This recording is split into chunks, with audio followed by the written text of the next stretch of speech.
Some and now none of you. Written by, is this username available or not? Chapter 3. Oh, I'm scared to see the ending.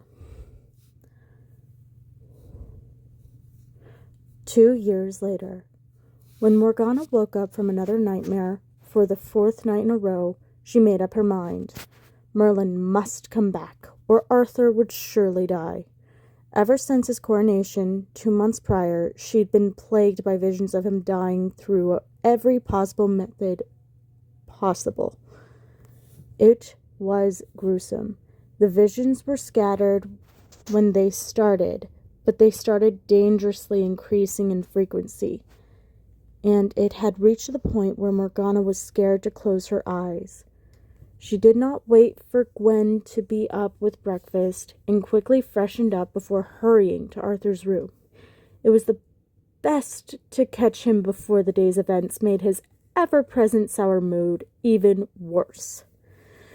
She knocked on the door, the same one he had as prince, because he refused to move into the king's chambers. Morgana had a feeling it had more to do with Merlin's presence in this one than Uther's in the other one.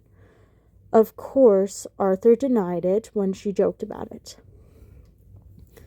When she entered, Arthur was seated at the dining table, breakfast mostly forgotten as he read through the reports for the day.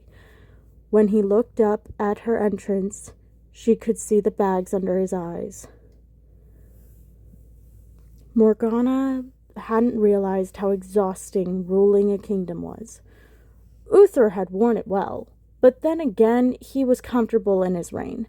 Arthur, on the other hand, was trying to change just about everything he hated about their father's rules, which amounted to quite a bit. "What are you doing up so early?" He nodded to the chair at the table. She rolled her eyes and sat. It was his favorite thing to do, calling her lazy cow just because she preferred not to wake with the sun. He was a hypocrite, too, because up until a few months ago, he happily took any opportunity to do the same. "I had something important to discuss with you." She stole a sausage off his plate. He grumbled, but motioned for her to continue. "We've been looking for a physician to take Gaius' place, but I think you skipped the most obvious answer." Arthur looked like he already knew where this was going. He narrowed his eyes, daring her to speak his name. "And who would that be?" Morgana mentally fortified herself, knowing this wouldn't be easy. "Merlin, no!" She groaned. "Gaius trained him himself. There's no better replacement, and you know how badly we need a physician right now. The kingdom is weak without one." Arthur's cold eyes heated with rage. "Do you hear yourself right now? You're asking me to bring back the man that I ran out of this kingdom so that he can sit here and patch up our arses. All of his friends are here. I'm sure he'd love the opportunity to be back with them," she pleaded. "You don't know what I said to him that night. He would never come back to serve under me again, no matter what, and even if he miraculously did so, it's too risky." He was nearly yelling now, and Morgana feared this was already a battle lost. Still, she tried. "Uther's dead. You can easily protect him from execution." He fixed her with a look. He'd gotten quite good at those. "You know it's not just that." Morgana felt a little guilty for wanting to drag Merlin back to protect Arthur, when that was the very reason he'd been forced out. But she was sure Merlin would regret not doing his best to save Arthur, knowing he could have. Morgana opened her mouth to argue again, and he raised his hand, pausing her. "No, I don't want to hear it." He sighed, and Morgana wondered how he managed to age a decade in the past 2 years. I'm working on the ban of magic, and when it's lifted, I'll go and talk to him myself. Right now, I refuse to have him back here when the fear of failing to succeed with that is too high. You won't fail, but I might, and I'm not gambling Merlin's life on that chance. She frowned. I'm not gambling yours. We still need a physician. Gaius was meant to have retired months ago. She tried half-heartedly. There was no convincing Arthur, though. She just have to make him see. We'll find one. I've reached out to a few contacts, and I'll hear back in a few days. It'll be fine. He sounded like he was trying to reassure himself, too. She took his disheveled state and wondered how much he'd even slept. Fine, she conceded, frustrated. Arthur went back to going over his papers, and she stayed enjoying his breakfast as she schemed. The beginnings of the plan started forming. The only problem was that for it to work, she'd need to wait a week, at least. Otherwise, Arthur was sure to suspect her actual motives. She would also need to rope Leon into this, and wondered if it was worth lying to them both. Eventually, she decided not to. She left Arthur to his work after lazying around in his room for a bit and went to hunt down Leon. She couldn't wait to tell Merlin all about how she finally snagged him. No doubt he'd tease her mercilessly, but at this point, she'd look forward to even that. She found him in the armory, sweat still gleaming on his face from practice. He was hanging up his sword and she tapped him on his shoulder, satisfied when he jumped a little. "Morgana!" He smiled. "To what do I owe the pleasure?" She loved his smile. "I need a little help with a scheme. What do you say?" He raised an eyebrow. "Don't you usually go to Gawain for those little stunts you pull?" She did indeed. The two had latched onto each other in Merlin's absence, and spent most of their time together troubling the knights, or Arthur. Usually just Arthur. He was the most fun to mess with. "This is a little different. We'll be traveling for a while." Leon's eyebrows rose, and she continued. "It'll be fun to go together. Come on." He frowned a little. "Do I get a little more information than that?" She pondered her decision for another moment and shook her head.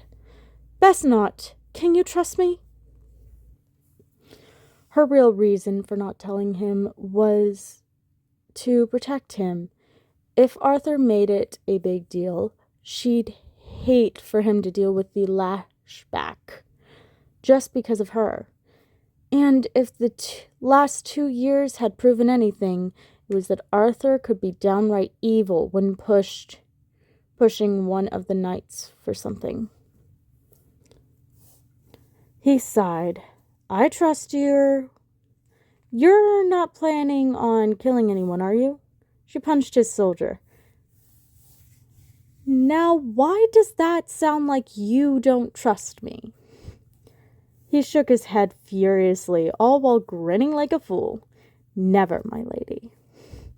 She rolled her eyes and interlinked her eyebrows, leading him out into the gardens. In hushed whispers, she told him his role, and like a brave knight that he was, he agreed, even if he did seem a little exasperated. So they waited for the days to pass. When Morgana's nightmares got more dire, she gave up on waiting.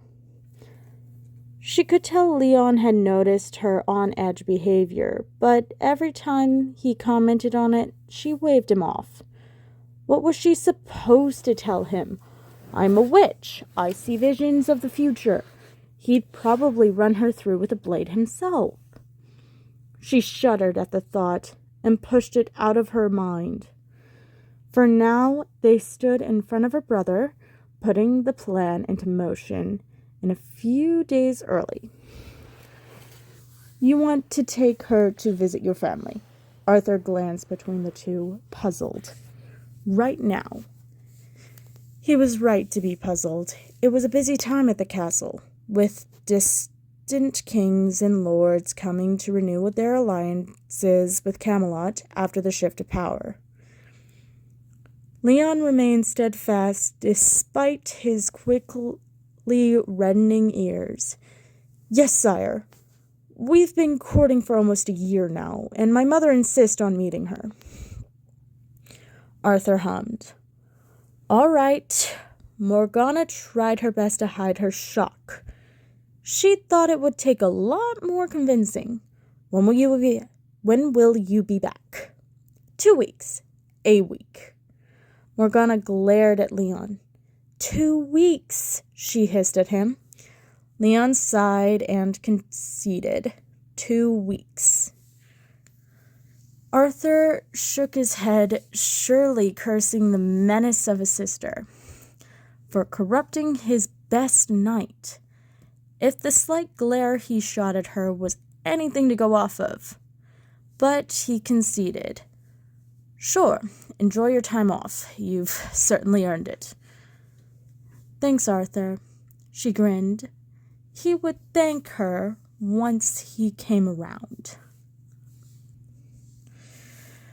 The others in his service certainly would, for Arthur had grown harsh immediately after Merlin's departure.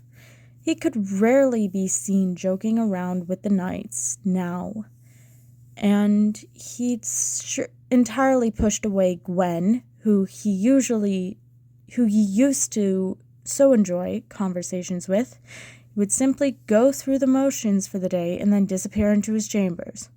Morgana would often seek him out just to offer him some company that wasn't born out of obligation. Arthur rolled his eyes. We're about to be family now. Let's drop the titles. He clamped the other man's back. Right, sorry, Arthur. Habit. Morgana grinned. She'd been resistant to the match initially, but he'd come around after seeing how respectful Leon was, and it helped that he happened to be his oldest and most favored knight. The two took their leave. Their bags had been packed for days, and Gwen met them at the stables to see them off, and packed some more provisions. She fussed for a while, making sure they had everything. Leon got on his horse, waiting patiently.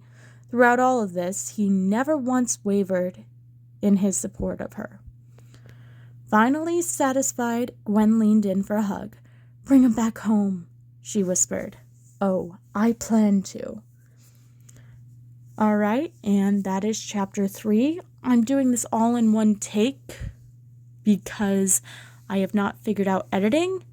I'm most likely gonna do this fully and just upload this without editing it because it's been a while. I promised that there be a video out this week, and I totally spaced. And I also had a little bit of a surprise in my comment sections. You know the reason. If you do know the reason, you do. If you don't, you don't. I will be leaving a few things in the comments, though, a few links, and they will be to my 2 favorite fanfic readers, as well as an entire series dedicated to Merlin and Arthur in one of the best couplings that I've ever read or heard. And it's the best Merlin/Arthur that I've ever read or heard. I'll also be leaving a link to the entire Merlin TV series summarized in, I think it's 160 minutes. So yeah, that's that. I'll be leaving the real pod figures, and I am yet again convincing the AO3 artist that I am worthy of reading their stuff.